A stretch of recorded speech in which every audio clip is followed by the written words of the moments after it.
So we have an amazing lineup today, this morning for you. To my left, we have Carl Greenfield. Carl is an analyst with the International Energy Agency. Then we have, to his left, we have Anna Gjengendal. She's advisor with the Government of Norway's Ministry of Energy. We have Pavan Chilikuri. He's the group head of CCS strategy at the cement giant Holcim. We have Matt Antes with the Government of US, Department of Energy, Office of Fossil Energy and Carbon Management. And last but not least, of course, we have Matthew Taylor. He's the Deputy Director of Transport and Storage with the UK government's Department of Energy Security and Net Zero. Doesn't quite roll off, DESNES. But in the interest of time, I'll just dive into questions to my panel speakers. And towards the end of the session, we'll leave sort of 10, 15 minutes for questions from yourselves, from the audience. So if I can start with Carl. Carl, what's IEA's view on the state of CCUS as we head into the 2030s? Is development, deployment on track? And given this is a policy panel, do you see any policy gaps? Well, thanks, Gloria, and thanks, Jared and the Institute for having me here today.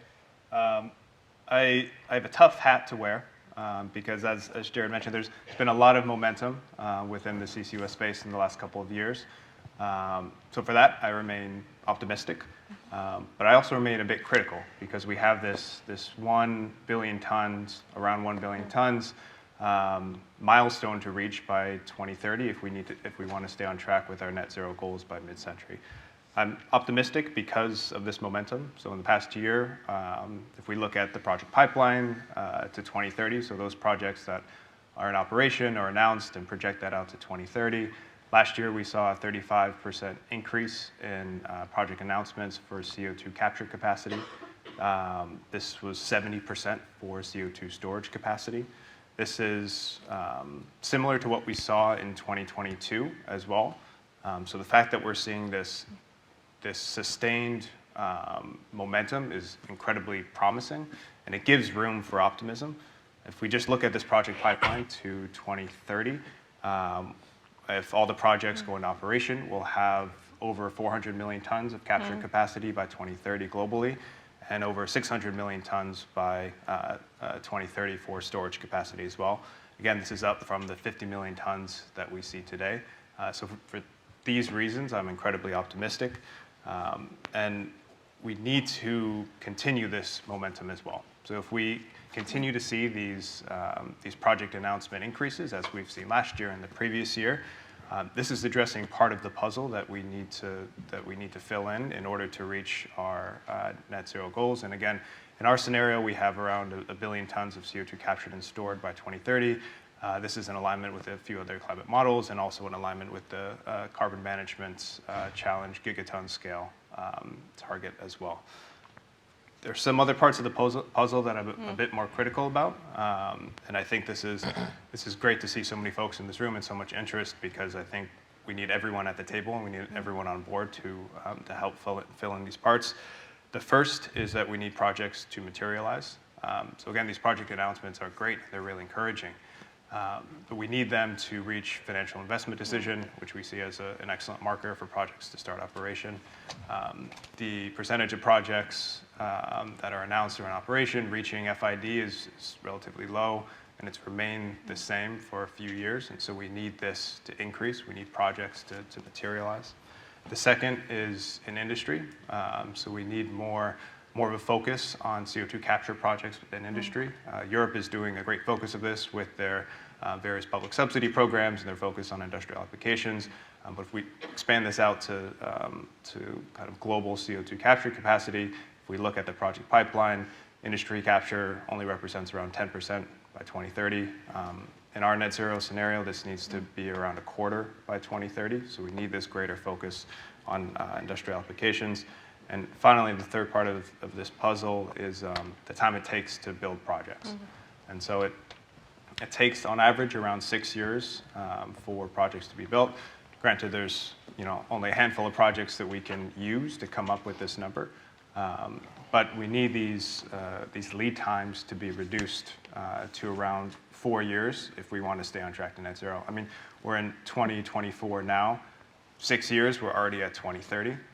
And so we need to reduce the time it takes to build these projects. If we can do that, if we can have a greater focus on industry as well as carbon removal applications, and if we can allow more projects to reach FID and can continue this momentum, then we can very well be on track to reach our net zero goals by 2030.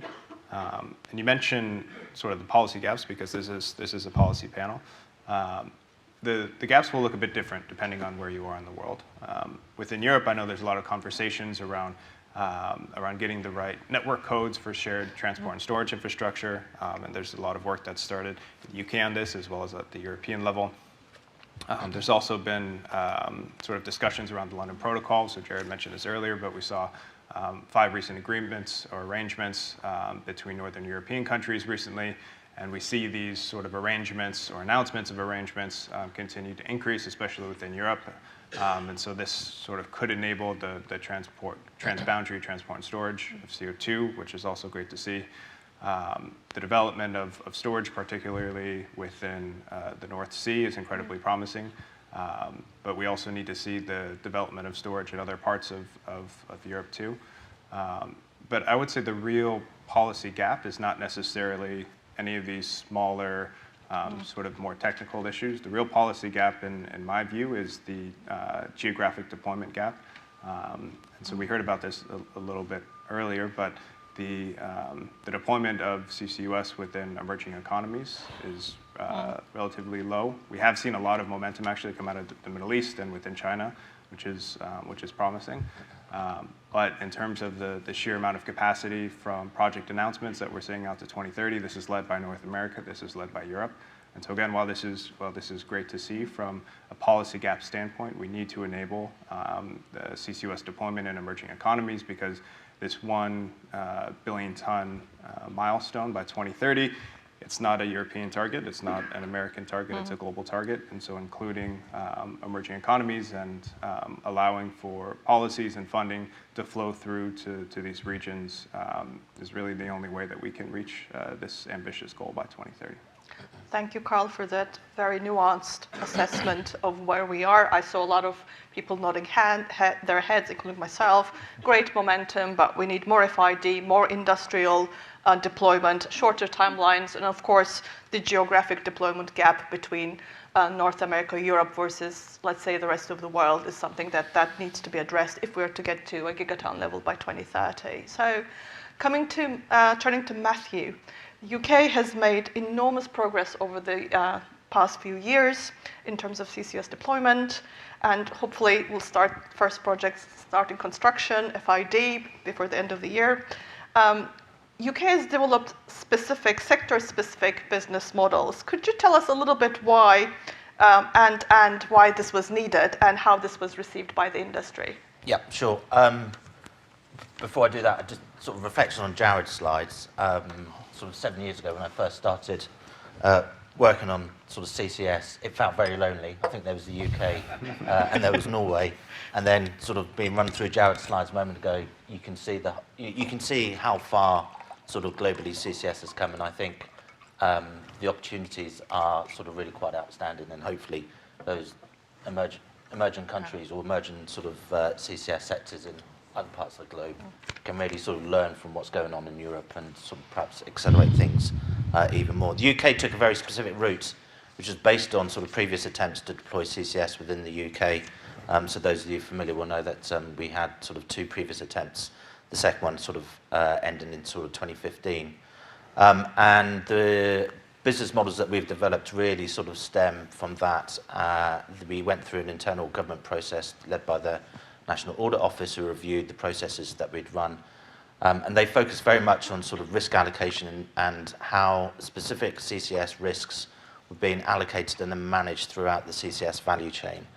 And then following that through a series of sort of quite in-depth industry engagement, probably over a period of sort of 2 years, we teased out those risks even more.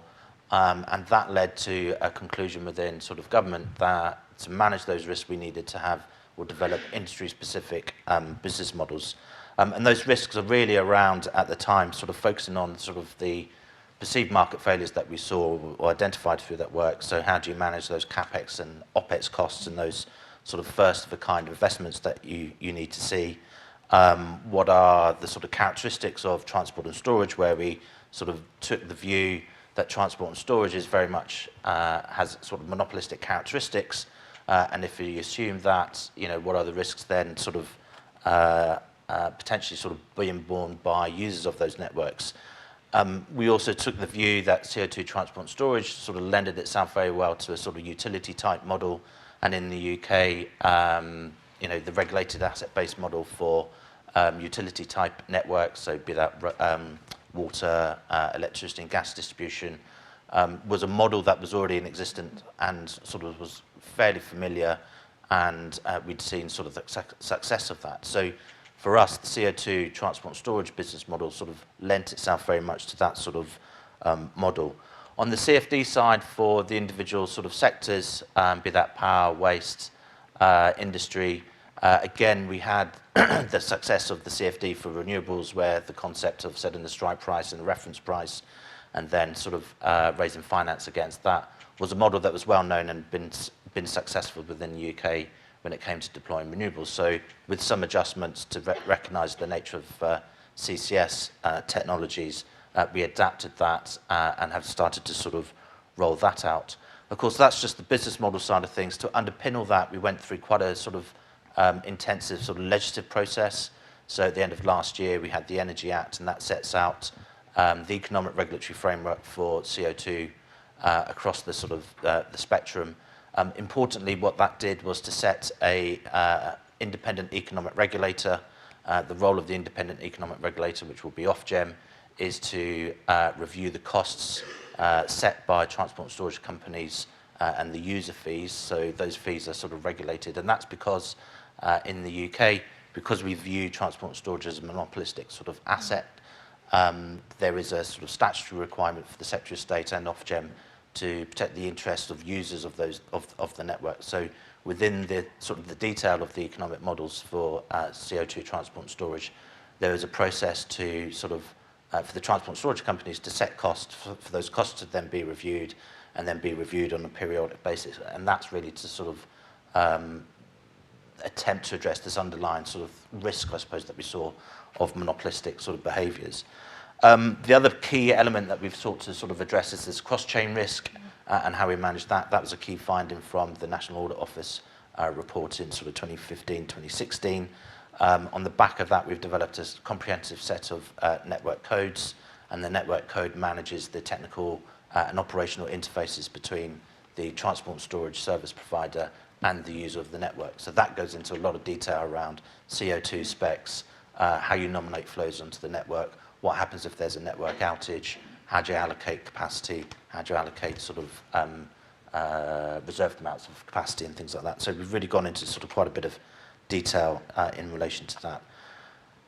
But we've also recognised that we're in very much a market sort of establishment sort of phase. So at the end of last year, we published the CCS vision, and that sets out our ambitions to evolve the current sort of suite of business models in the 2030s. How do we move from a structure which is sort of quite policy-driven, focused around the business models, to sort of unlock some of that sort of government intervention and allow the market to sort of step in and take some of those more commercially orientated risks that the UK model currently bears. And so there's a big piece of work over the course of this year to really start to tap into that and learn from other countries like the Netherlands, who have a slightly different approach from deployment in the UK.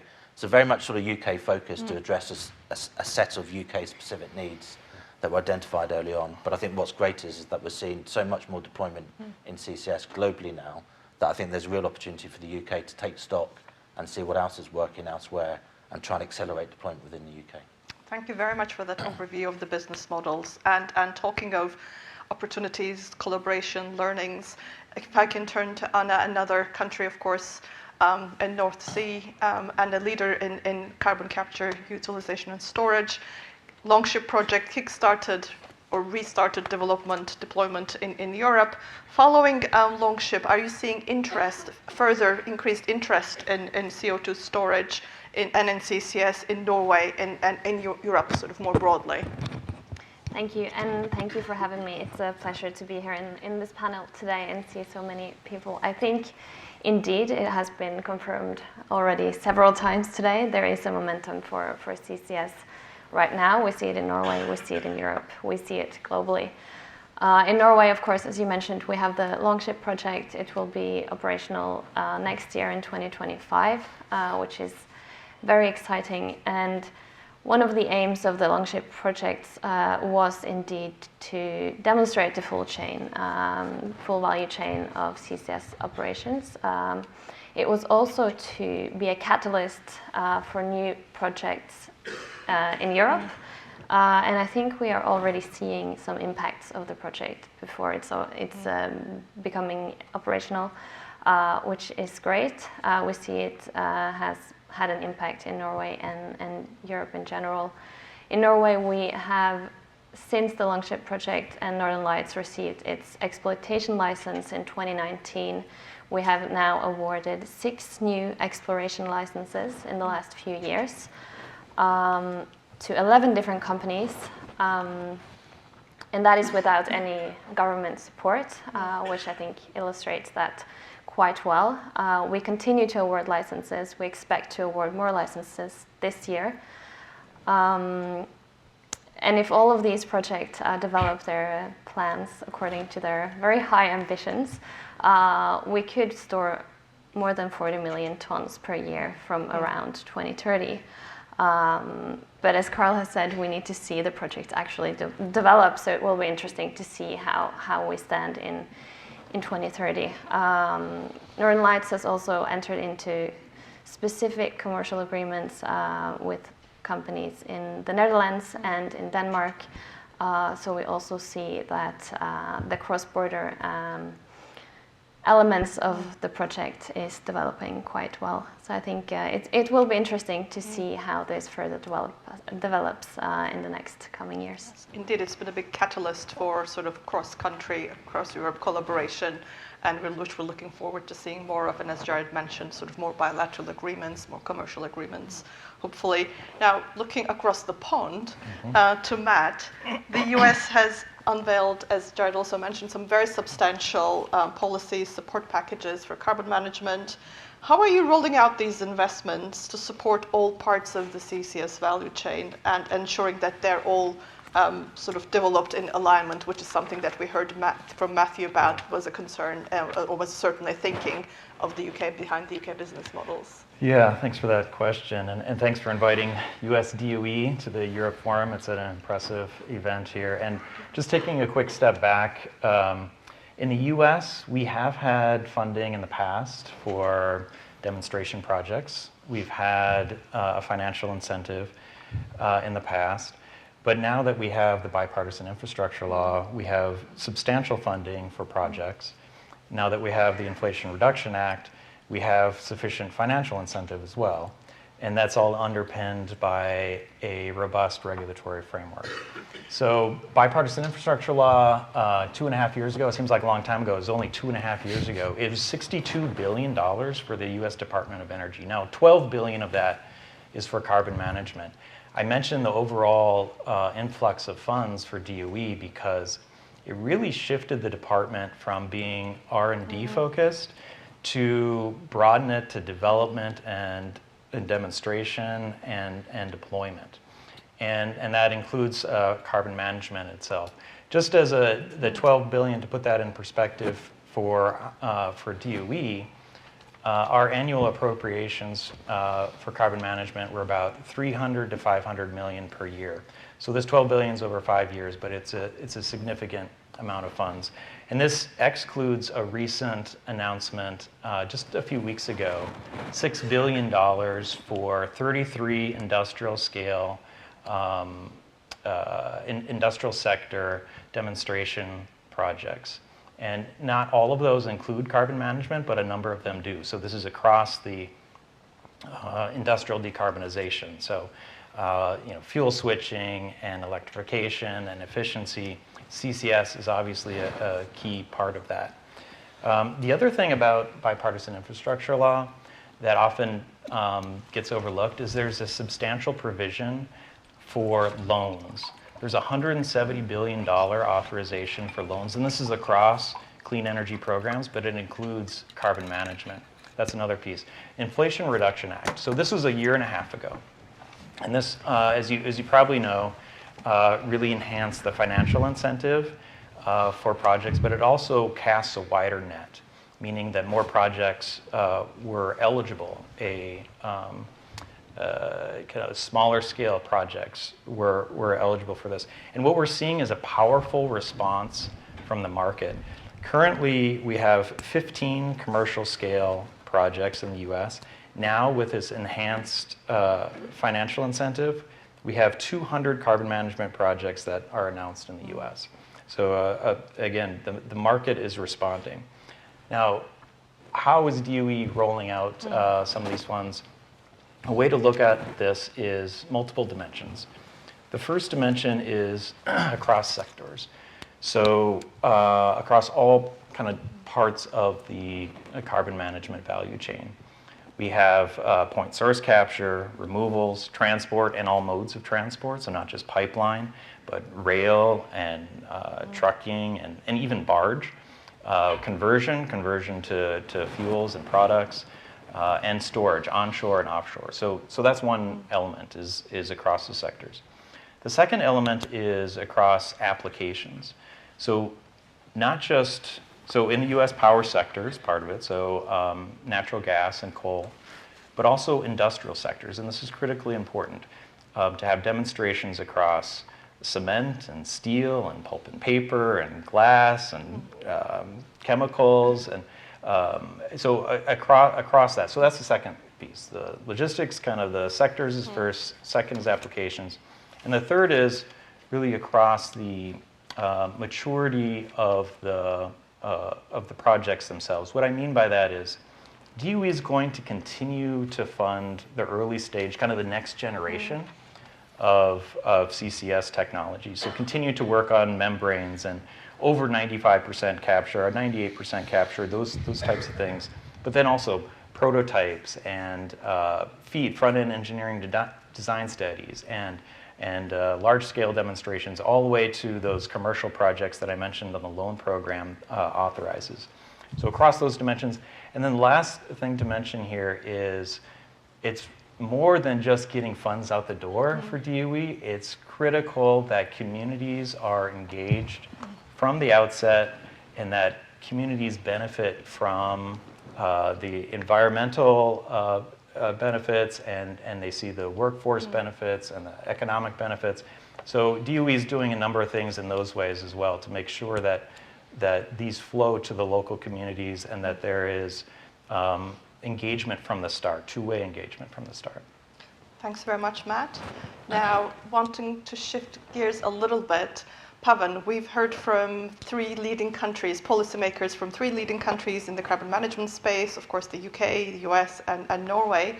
And Holcim has been championing the deployment of carbon capture and carbon management in the cement sector for a number of years, is in the process of developing projects in Eastern Europe and more broadly overall.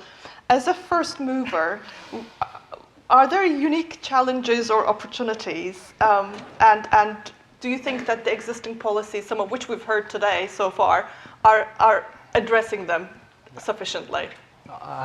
Thank you for the pleasure of sharing this task with three countries. So I'm shamelessly going to plug and ask for specific policy requests from the industry to each of your countries. But let me just quickly step back and celebrate some of the successes that Holcim had. To put in a context, at COP26, Holcim became one of the industry players, first one in the industry to set 1.5 degree targets, aligned targets, and validated by SBTi. And now we are moving from this commitment to reality, into action, at a pace and at scale. Just to give you an example, next week we are breaking ground on a project for 1.2 million tons carbon capture to utilization in Germany. And next month we are breaking ground on another 1 million ton of CO2 capture facility in Belgium. So we are moving at pace and at scale. And we are putting our money where our mouth is. We have committed to, we would be having more than 5 million tons of operating capacity before 2030. We will produce 8 million tons of zero carbon cement, and we have committed 2 billion of our own capex net of public funding into unlocking these projects. And EU has been supportive of our ambitions, and they have funded 6 of our projects through the Innovation Fund, so we are grateful for that. However, I was waiting for a however. CCUS is complex, expensive, and the value chain is not mature yet, and we are willing to take that risk and co-create that, but there are significant amount of challenges that we hope to resolve with partners as well as the governments. So to put in a context, in European context, we have more than 35 cement plants in Europe, spread across 20 countries. Most of them are landlocked. While I admire the leadership that Norway and other countries are taking in the western side, I still need access to the CO2 storage onshore, and appreciate the EU targets of 50 MTPA, but that has to come in onshore as well, not just offshore, for EU to have a just transition, not in the development and decarbonization on the western side, but the eastern as well. So that is one, and then two is development of EU-wide infrastructure for the CO2 transportation. And access to those infrastructure based on fair and reasonable commercial terms. So, Matt, I think you alluded to the fact about monopolistic infrastructure. That is something which we are noticing, right? So, in the storage as well as the pipelines.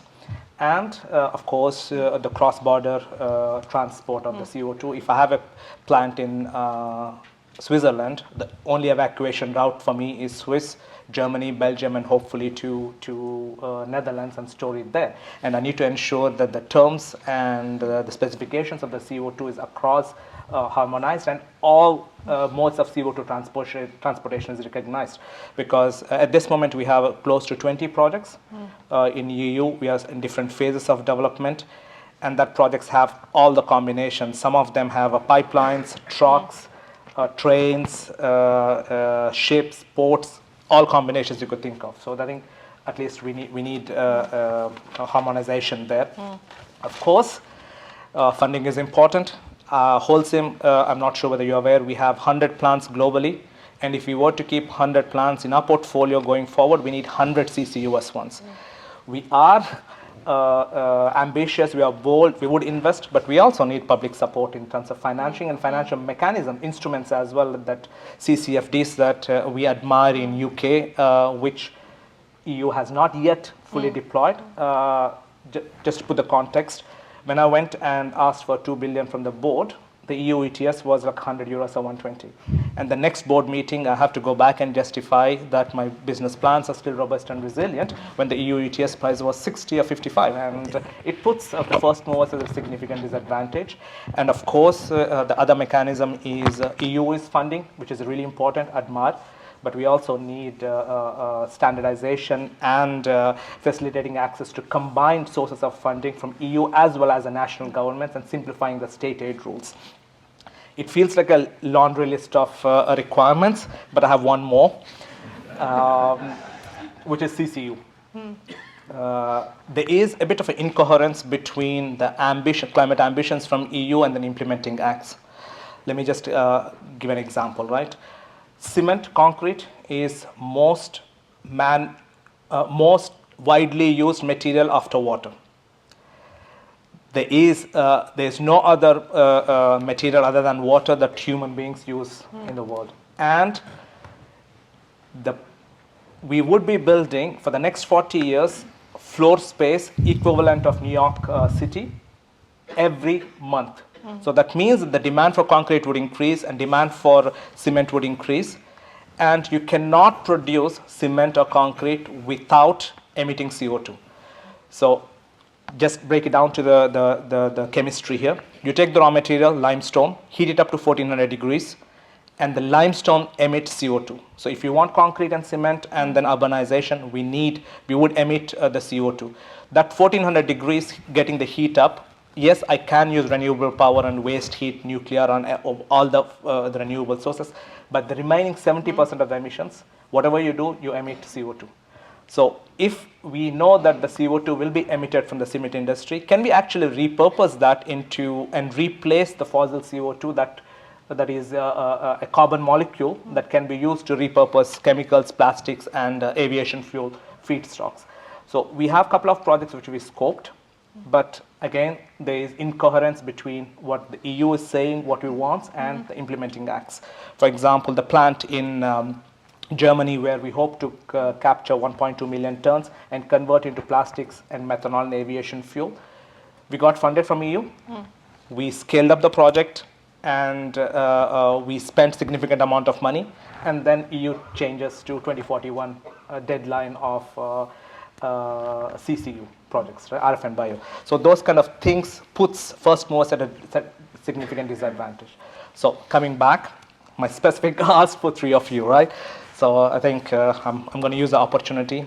UK, I think what you are doing is admirable, but I think we also need EU, potentially EU CO2, if we can access some of the storage sites, because your storage is cheaper than what I'm finding it in EU, right? So if I can access that, the cheaper CO2 storage, that would be beneficial. I hope you extend that control of the CO2 tariffs to non-UK CO2 as well, so that is important. Norway, of course, standardizing and the terms and conditions, the fair and equitable access to the CO2, because cement is a poor industry. So we cannot afford to pay significant amount of the tariffs.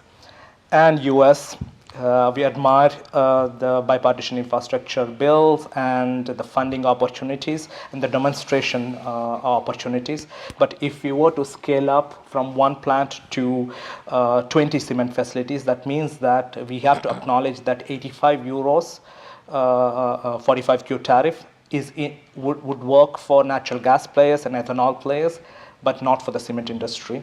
I think US government acknowledges that in one of the reports, saying that 85 may not be applicable for all industries, that there has to be some fine tailoring needs to happen for the industry to understand the challenges of industry-specific challenges. Thanks very much, Pavan, and for outlining these challenges very sort of specifically and concretely. The challenges to having robust and resilient business plans. If I can turn to Carl. Carl, IEA recently released a report on policies and business models. Could you unpack sort of a little bit the importance and more specifically, do we have now investable business models for CCS or CCUS in Europe and beyond, in North America and globally? Well, first, just to say that I'm happy I skipped the line of fire from Pavan over here in terms of requests from the countries, so thank you for not including the IEA in this. You also missed an opportunity to include the IEA in this. But getting back to the question on business models, so yes, we did release a report at the end of last year that looked at the CCUS policies that have helped get projects in operation to date. So that's a lot of grants and a lot of tax credits. And then we started to look at where the gaps were, the areas to kind of push some of these announced projects into operation and get more projects announced as well. And so it's no surprise that through grants and tax credits, we start to see some of the low-hanging fruits start to develop, and especially when most of these projects are selling oil through enhanced oil recovery as an extra revenue stream. It's no surprise that most of the projects are in natural gas processing, and most of the projects use EOR for a revenue stream.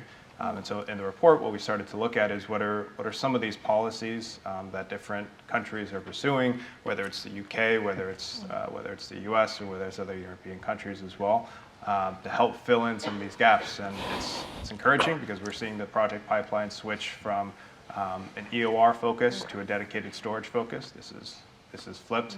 And we're starting to see countries pursue policies that enable revenue generation of stored CO2. And so whether that's through the creation of fees for transport and storage of CO2, or whether that's through operational subsidies, whether it's through increased tax credits, we're starting to see this as well. The other part of the report that we looked at was how changing business models within the sector are influencing these policies and being influenced by the policies themselves. And so we, it's no surprise of you to the many in this room, which I've now noticed they brought in extra chairs, and we even have folks sitting on the side, so congratulations to the Institute for convening this many people. But what we are seeing is the evolution of various business models. And so moving from this full chain approach to where a single company is handling the entire project framework across the value chain, to where new players, new actors are coming in, some old and some new, that are specializing in different parts of the value chain. The oil and gas sector is still heavily involved in some of these projects. The oil and gas sector who helped develop these initial projects, they're still involved, but we're also seeing new players into the market, chemical and engineering firms which are focusing on specific CO2 capture solutions. We're starting to see shipping companies become involved in the transportation of CO2. And we're also starting to see specific companies dedicated just for CCS. And so whether that's on capture as a service or transport and storage as a service, this type of specialization along the value chain is really enabling the deployment of carbon management infrastructure, but also allowing emitters and some dispersed emitters like cement plants to be able to access infrastructure that normally they wouldn't build themselves. And so this is encouraging to see in terms of the changing business models within the sector. I think in Europe in particular, we're starting to see this transport and storage model develop, whether that's in the North Sea in particular or elsewhere. And we're starting to see not only the value chain start to change in terms of the companies, but also the project structures themselves. So we see a lot more joint ventures. We see a lot more consortiums. Because these projects, these part chain projects, and if they're hubs or industrial clusters, they're complicated, they're complex, they cut across multiple industries. Companies have different risk appetites, companies have different business plans, they have different profit margins and forecasts. And so really it's really hard for one company to take on all of these and digest all of these differences between sectors and between companies. So these joint ventures, these consortiums really enable companies to have these conversations and work out some of the details, but also share the risk in developing the project. And so again, the North Sea is really the leader within Europe in this regard. Then if we look to other parts of the world, we're seeing other types of business models develop. So Jared mentioned at the beginning, looking towards East Asia and Southeast Asia, taking a slightly different model to CCUS business models, and in which we see countries like Japan looking to export some of their CO2, and countries like Indonesia looking to import some CO2, not only from Japan, but other Southeast Asia countries. And we're seeing changes within regulations to allow for this. Indonesia recently is working on a regulation to allow for importing CO2 from other countries. Japan's doing the same thing to export CO2 to other countries. And so this is another interesting type of business model develop, and more new challenges that come about from this. How do you measure and verify that the CO2 that's captured in one country is stored in another country? How do you monetize some of these aspects? So you get into kind of an adjacent sector, the carbon market sector to CCUS. What are some of the international financing mechanisms to allow for these projects to be financed? And so all of these different questions are coming about in different parts of the world through the creation of these new business models. I'll pause there. Thank you. And that actually leads well into sort of two of my questions, but I'll start with Matthew, if I may. We heard about import, export, and that's what got me kind of, and we heard from Pavan a plea to being able to access storage in the UK. Do you see synergies with European projects and the developing CCS networks, and sort of what needs to happen for these synergies for these opportunities to be utilized? I do, and I think we need to see those synergies grow, and I think there's two reasons for that. I think one is, as Pavan said, I think industries across Europe and the UK need to have access to low-cost transport and storage infrastructure. Otherwise, those companies will decide where to relocate if that's what they decide to do. So I think access to low-cost transport and storage infrastructure is absolutely sort of given, and we must sort of work out how to sort of enable that and how to deliver that. The second aspect for me is around particularly when you're looking at the North Sea, is around resilience. So how do we build a portfolio of stores in the North Sea?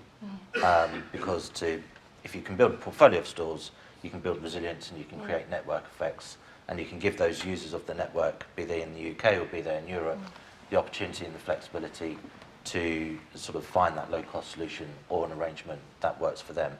But I think you can only achieve that when you get the volume of stores coming through. So I think open access to stores, and there's a UK, EU sort of discussion that needs to sort of take place to enable that. But I don't think it's necessarily about a UK thing or a Belgium thing or a Norway thing or a EU thing. It's about giving emitters sort of the low-cost transport and storage solutions that they need, and then building that resilience. Because when we look at the UK, you know, from 2030 to 2035, which is how our sort of emission reduction targets are kind of set, we see a fourfold increase in emissions needing to be stored from 2030 to 2035. And to do that, it means we need a particular number of stores. It's in the region of sort of 20 to 40 stores by 2035, 100 stores by 2050 if we're going to sort of reach our sort of carbon targets. So that means building resilience in the storage capacity, and it means open access to storage capacity. And I think ultimately it's about sort of trying to sort of drive that best value for money to enable sort of industries to thrive in a sort of low carbon and decarbonised world. The good thing is I think there's so much going on globally now that we can perhaps learn about how to adapt and evolve our business models within the UK to sort of try and drive some of that pace forward, recognising I think that there are users at the end of these networks for whom storing CO2 is not their primary business, you know, and already I'm speaking to people in industries who are saying, we need to think about recruiting geoscientists because we need to understand the storage stuff. You know, so there's things going on in the wider market in the cement and refining and chemicals, whatever, I think where they're being sort of challenged to sort of think about how they access that transport storage in a low-cost way so that they can then compete in the global market for their products. Thanks very much, Matthew. And similarly, if I can turn to Anna, because obviously Norway, and in your kind of comments, you also remarked on the bilateral agreements that you have been having, both between countries, but also with kind of various different companies, the open access infrastructure that you're providing. Can you tell a little bit about these agreements, and do you think that those bilateral agreements, do they go enough, or what more needs to be done?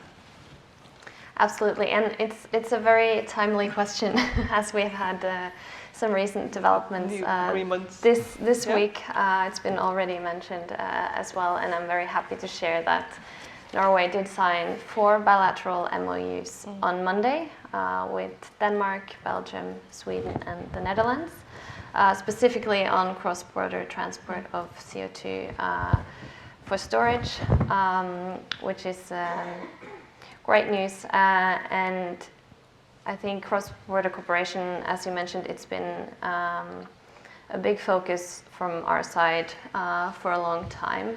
We definitely need it, as Matthew pointed to drive down costs and build the necessary infrastructure and get an efficient market for CCS in Europe. As Pavan mentioned, we also have landlocked countries. We do have countries that cannot store their own CO2. So it's definitely crucial that we develop these kinds of solutions and that the governments provide the sufficient regulatory frameworks and conditions for the companies to be able to dive into these kinds of projects. So on our end, these bilateral MOUs will, for instance, facilitate and make sure that Northern Lights can actually receive the CO2 that they have contracted to receive from the Netherlands and Denmark. So it's a big milestone in that regard. When it comes to the specific arrangements, these types of arrangements are the first of its kind. They are still very new. We've had the first ones a few years back. So I think it's a bit too early to say. It will be interesting to see how they develop as we gain more experience and the project starts to move the CO2 across the borders. At this point, they are all very overarching and are covering the bare minimum. That's how I see it. And it will be interesting to see in the future if we make it more streamlined, or if it develops into more detail on that level. Thank you.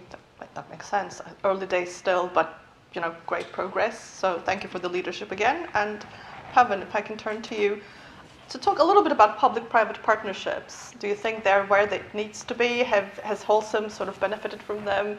Again, kind of laundry list, or maybe you're happy and it's all going well. No, but we need to understand that Holcim cannot do it alone. Yeah. So we have 100 plants, and we are quite good with producing cement. But beyond producing cement, like handling of gases or handling of liquids, cryogenic, or moving the CO2, we're not good at it. So we have to admit, and then we rely on our partners and the value the companies to unlock this value chain. And what is more challenging for us also is there's no one size fit all in the CCS, right? So we are developing capture to storage and utilization to aviation fuel, plastics and chemicals. We're using merchant market opportunities onshore and offshore. So it's complicated. Now all of a sudden we have to having to work with companies outside our core competence of the cement manufacturing. So for us, the public partnership and collaboration with other partners is extremely important. That's the only way we can unlock. So we are actually working with some of our competitors as well to ensure that we unlock transport and storage infrastructure. Together we can share the risks as well as the benefits. With regards to the policy stakeholders, what we ask is a favorable policy, and that is the only reason why we see the projects unlocking in EU and Europe, EU and US. For example, just as an example, cement in Asia is 50 euros per ton, and each ton of cement has half a ton of CO2. And if you capture, transport, and store, and pay for that, it's say 100 euros. I have to increase my cement price in Asia from 50 to 100. So without a policy support that incentivizes some company to increase, my margins are not going to be 100%. I don't think anyone can invest, right? So the favorable policy support is extremely important. I think we admire the policy support which we've been receiving in EU and US from that perspective. The financing is also important. So as I said, I have 100 plants. I cannot keep on investing from my own pocket. So we've been successful in getting that support from the governments, both in EU, US, for DOE funding for the FEED projects, as well as in EU. EU, we received 6 projects in Poland, Germany, Belgium, Croatia, Greece, and France. So we are getting that kind of support which we need. And of course, the communities is also an important element for us, and we are extremely committed to having a positive social impact in the communities where we operate, and that is underlined with the proactive engagement with the communities to increase the awareness, to have an open dialogue, and collaborate and create solutions designed to create common value for us as well as the communities. And we understand their concerns on the CO2 transportation and storages. And now all of a sudden, we have to engage the communities, not in the cement plant location, but enter the value chain to ensure that the community is on board. So to summarize, Holcim cannot do it alone. We recognize that, and then we take it head on, and then the kind of support which we're receiving is positive from the policy makers and the governments. A lot more to be done, but at least optimistic. Thank you. And I want to kind of pick on the point about collaboration and come back to Matt and ask about collaboration between governments, because the US government, the UK government, and of course the Norwegian government are all partners in the carbon management challenge, as well as other countries. Can you talk a little bit to the importance of this initiative, which we think is very important? So. Yeah, sure. Yeah, thanks for that question. That's right, and thanks to the UK and Norway for being part of the carbon management challenge. There are 21 members now, so 20 countries plus the European Commission that's part of the carbon management challenge. As Jared mentioned at the outset, the Carbon Management Challenge was launched at the Major Economies Forum a year ago, and then it was expanded at the Clean Energy Ministerial in Goa in July, and then it was again expanded and enhanced at COP28. It was actually a presidential ministerial roundtable that was held. It was a very impressive event there last year. So there's three main parts to the carbon management challenge. The first part sounds simple, but really in the international community, it's a little more complicated. That is, it's a recognition that carbon management is essential for reaching 1.5 targets. Now, this is alongside renewables, tripling renewable target, we heard about that, doubling efficiency, but it's not all the time that carbon management gets held in that same conversation. We've seen an IEA report that talks about 4 pillars and carbon management being one of those. This is elevating, making sure that this is part of the solution set. The second piece is a recognition of the gap, about where we are and where we need to be by 2030. So where we are now, about 50 million tons per year. Where we need to be in 2030, the gigaton scale. That is an enormous gap to fill. And it's not just, so IEA has reports about that. IPCC also has consistent reports about that. The latest assessment report for the scenarios with a minimal overshoot to 1.5 has about a gigaton of carbon management by 2030.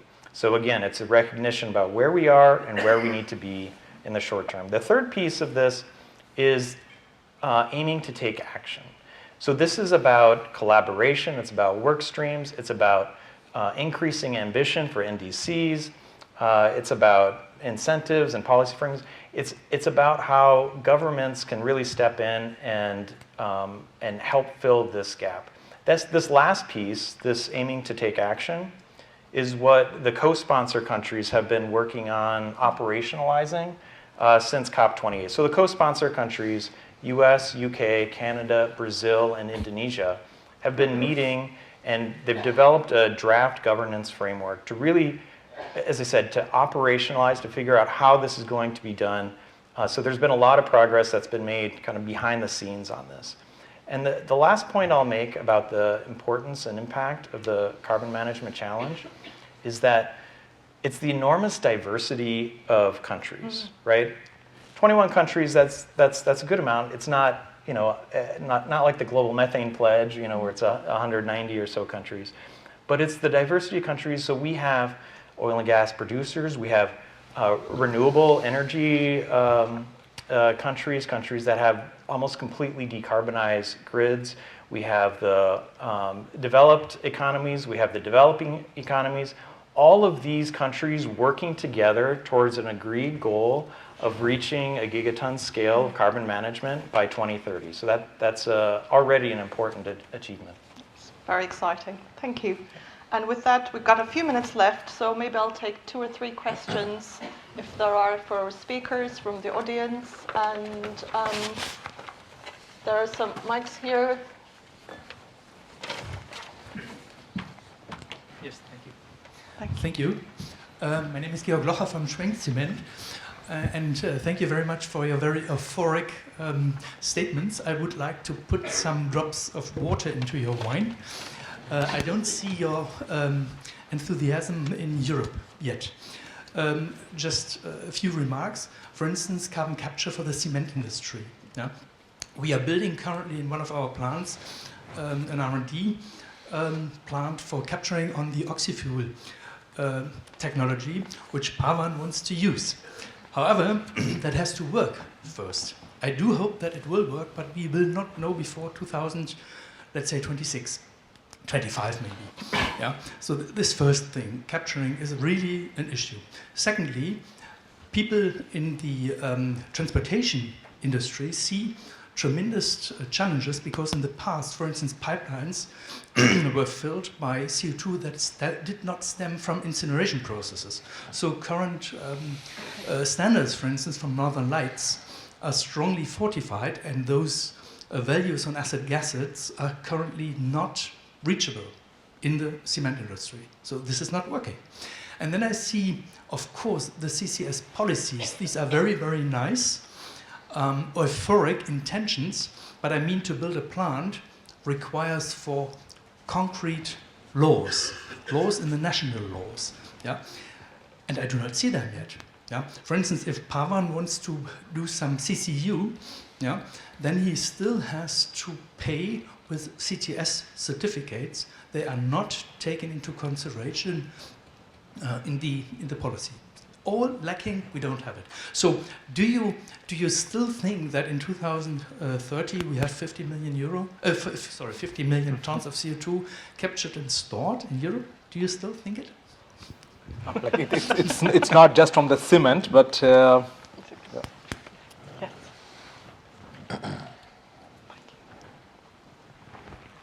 Sorry, I'm German. I'm very direct. that's exactly what I asked, made the specific request for the government stakeholders here, right? So my colleague, what he mentioned about the CO2 transportation standards is extremely critical for us. So if the storage operators specify very stringent specifications, then the capex increase from my side is so significant that makes my projects unattractive and uninvestable. And that is exactly what we need to ensure that an open discussion between the entire value chain partners to ensure what would be the risks of some specifications in the storage operators, and if specifications are stringent, what is the risk, and whether the entire value chain would fly or not. So those kind of things. Where's the sweet spot? Where the sweet spot as well. And of course, the capture technology. I think I slightly disagree with you on the technology side. Technology is a good news story for us. For us, it's the value chain integration is one, and then onshore CO2 storage. Thank you. Maybe, I don't want to keep our keynote speaker waiting, but maybe one more question. We have a question at the back, lady.